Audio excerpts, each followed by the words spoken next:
جب لوگ جنت میں جائیں گے تو 1000 سال کی مسافت دور ہی ہوں گے کہ جنت کی خوشبو آنا شروع ہو جائے گی، لیکن 4 اشخاص ہیں جو جنت کی خوشبو نہیں پا سکیں گے۔ وہ کون کون سے ہیں؟ ایک قاطع الرحم، جو رشتہ داریاں توڑتا ہے، کبھی اس سے لڑائی، کبھی اس سے لڑائی، کبھی اس سے لڑائی، حالانکہ حکم ہے سل من قطعک وات من حرمک، جو تجھ سے تعلق توڑے تو اس سے تعلق جوڑ، جو تجھے محروم رکھے تو اس کی جھولیاں بھر دے۔ تو جو رشتہ داریوں کو توڑتا ہے، مقدس رشتوں کو پامال کرتا ہے، بلکہ والدین کے حوالے سے یہ بات بھی سن لیں، بعض اوقات والدہ اپنی بہن سے ناراض ہو جاتی ہے، باپ اپنے بھائیوں سے ناراض ہو جاتا ہے، تو اولاد کو کہتا ہے کہ نہ ملنا، اپنے جو ہے وہ چچا تائے سے نہ ملنا، ماں کہتی ہے اپنی خالہ سے نہ ملنا، تو اب کیا حکم ہے، ملے کہ نہ ملے؟ تو علماء نے اس پہ گفتگو فرمائی ہے کہ قطع رحمی حرام ہے، اور ماں قطع رحمی کا حکم دے رہی ہے، کہتی ہے، اور بندہ سوچتا ہے، بچہ سوچتا ہے کہ میری خالہ تو میری ماں کے پیچھے، میرے چچا میرے تائے تو میرے باپ کے پیچھے ہیں، جب باپ نہیں ملتا تو میرے کیا لگتے ہیں، جب ماں نہیں ملتی تو خالہ اور ماموں میرے کیا لگتے ہیں؟ تو وہ ماں کے پیچھے اور باپ کے پیچھے لگ کر ان عظیم رشتوں کو چھوڑ دیتا ہے، جبکہ لا طاعت المخلوق فی معصیت الخالق، خالق کی معصیت میں مخلوق کی اطاعت نہیں ہوگی۔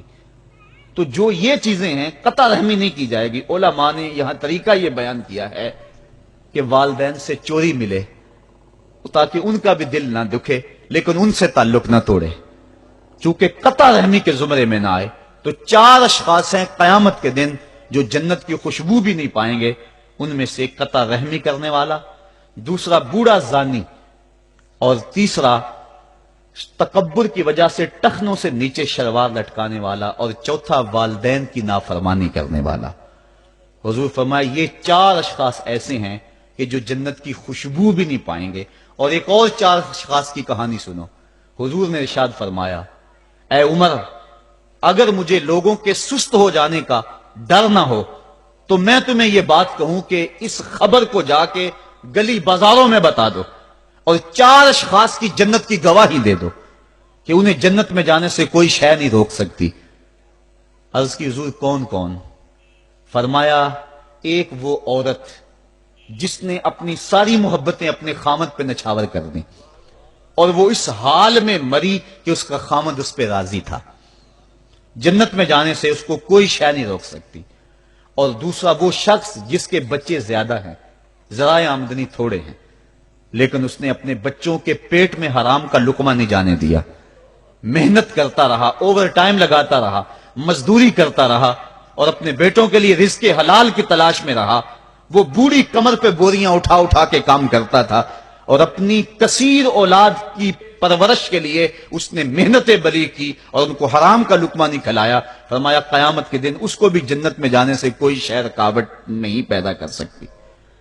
اور تیسرا حضور نے فرمایا وہ شخص کہ جو اپنے والدین کے ساتھ حسن سلوک کرے اور اس کے والدین اس پہ خوش ہوں، اس پہ راضی ہو جائیں۔ اور چوتھا وہ شخص کہ جس نے ایسی سچی توبہ کی کہ گناہوں کی طرف پلٹنا اس کے لیے اتنا مشکل تھا، جس طرح جانور کے تھن سے نکلا ہوا دودھ واپس نہیں جا سکتا، وہ گناہوں کی دنیا میں دوبارہ نہیں جا سکتا۔ تو یہ فرمایا یہ 4 شخص ایسے ہیں، عمر اگر اس بات کا ڈر نہ ہو کہ لوگ سست پڑ جائیں گے تو ان 4 اشخاص کے بارے میں شہادت دے دو کہ یہ دنیا پہ چلتے پھرتے جنتی۔ تو ماں باپ کی خدمت کرنے والا، ماں باپ کو راضی رکھنے والا یقیناً اللہ کی نعمتوں کا حقدار ہے۔ وہ بدبخت ہیں بیٹے جو ماں باپ کو راضی نہیں رکھتے۔ اللہ کے حبیب صلی اللہ علیہ وسلم کی خدمت میں ایک شخص حاضر ہوا اور اس نے اذن جہاد طلب کیا، حضور میں جہاد پہ جانا چاہتا ہوں، مجھے اجازت مرحمت فرمائے۔ حضور نے فرمایا احی والدا کا، کیا تیرے والدین زندہ ہیں؟ کالا نعم، عرض کی ہاں حضور میرے والدین زندہ ہیں۔ کالا ففیہما فجاہد، کہا جا ان کی خدمت کر، یہی تیرا جہاد ہے۔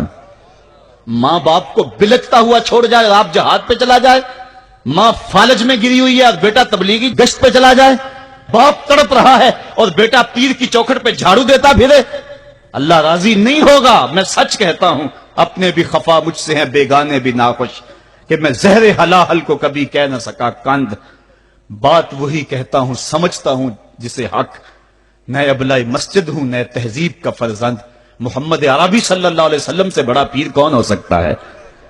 لیکن حضرت وہ ویسے کرنی نہیں آ رہے۔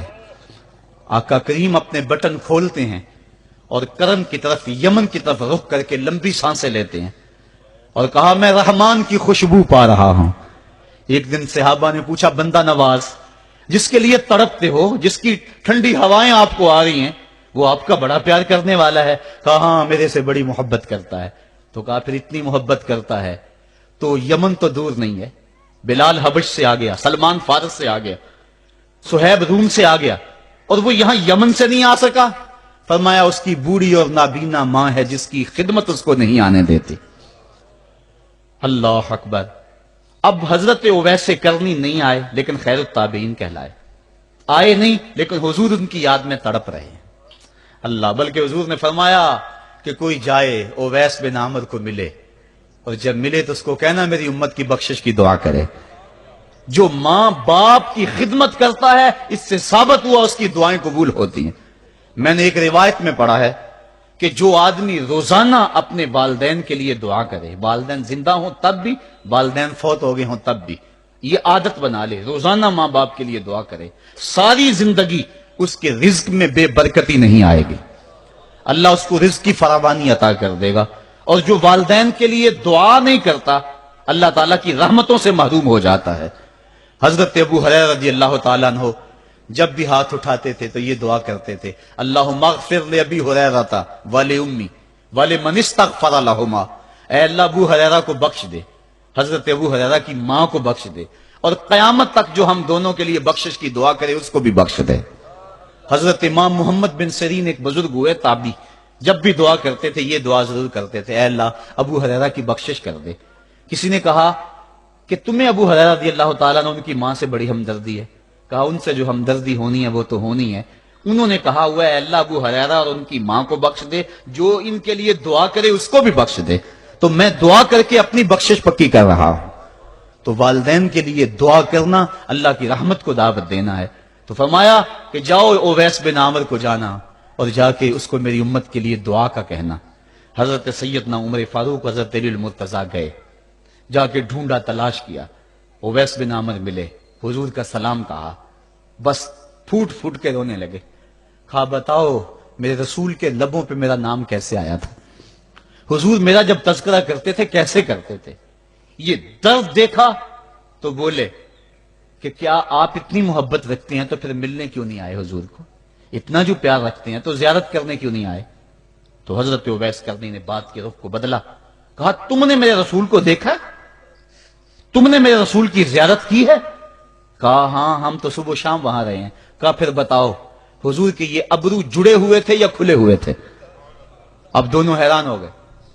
کہا تم نے تو دیکھا میں نے تو دیکھا نہیں، تم بتاؤ نا، پھر میں تو گیا نہیں، مجھے کہتے ہو گیا نہیں، تم بتاؤ حضور کے ابرو جڑے ہوئے تھے یا کھلے ہوئے تھے؟ حیران ہیں۔ کہا حضور آپ ہی بتلائیے۔ کہا کوئی دور سے دیکھتا تو جڑے ہوئے نظر آتے، قریب آ کے دیکھتا تو کھلے ہوئے نظر آتے۔ یہ وہ ہے جو ماں کی خدمت کرتا رہا اور حضور کے دربار میں حاضر نہیں ہو سکا، لیکن حاضری اس کی تھی، وہ جہاں بھی تھا وہ نبی کے قرب میں تھا۔ تو اس لیے ماں باپ کی خدمت